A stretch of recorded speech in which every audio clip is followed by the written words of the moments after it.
The second theological category that we're going to talk about is also so broad and so general that you might even have difficulty thinking of it as a category. And this is the category Christ. Now, certainly when we're dealing with the Christian theological tradition, Christ is going to be at the center of our focus throughout. But once again, I want you to define this theological category very narrowly. And in this case, what I mean is certain distinct places in which Christ is somehow talked about or depicted. And I think we're going to find this in three different ways. The first way is we're going to find the Christ figure depicted within the pages of the Hebrew Bible, the Old Testament. Now, wait a minute, you might say. The Hebrew Bible was written long before the Christ was ever born on earth. And the people who wrote the Hebrew Bible knew nothing about Christ, and that is absolutely correct.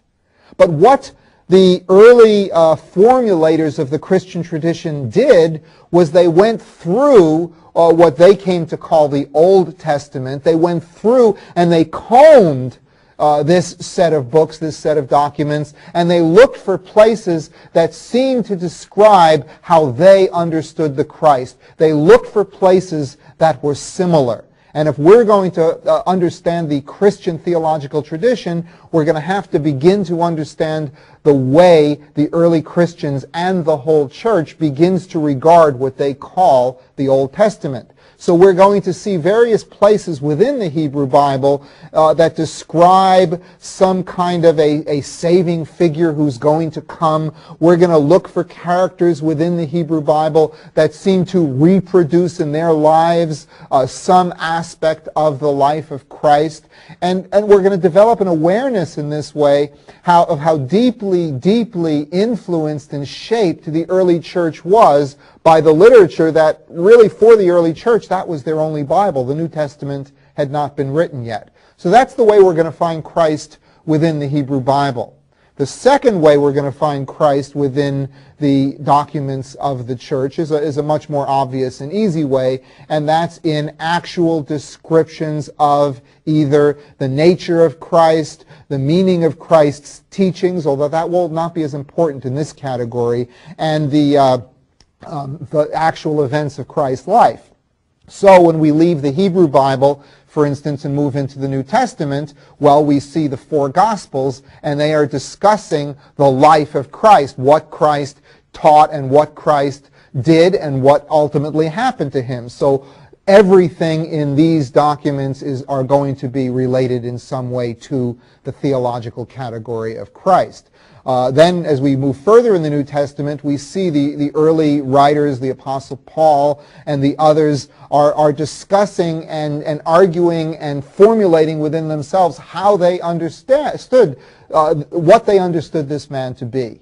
And this debate, this discussion continues after the last books of the New Testament were written, and we're going to see in the early church documents and in the early church creeds and confessions discussions about the nature of Christ. All of these too will pertain to the theological category of Christ. The third area is a little bit more imaginative and a little different, and that's in both the history of the Christian tradition and in some of the literature that we're going to read. We're going to see figures who in some way reproduce in their lives the life of Christ. These people become Christ figures. And a Christ figure could resemble Christ in some small way or in a broad and sweeping way, but we can find Christ in the stories that we tell and that we read. We can find Christ in the stories, for instance, of the martyrs of the church. We can find Christ, for instance, in the life and martyrdom of Martin Luther King. We can see him as a Christ figure. This isn't to make any of these figures, to elevate any of these figures to the level of Christ within the Christian tradition, but individual Christians in their lives will reproduce the life of Christ. Now, we're going to look for Christ in these various documents of the church, and we are going to reflect, once again, similar questions, which is how should these various portrayals of Christ affect the way we think of this figure? And secondly, how should and how does the church historically get affected by these various discussions and these various conclusions?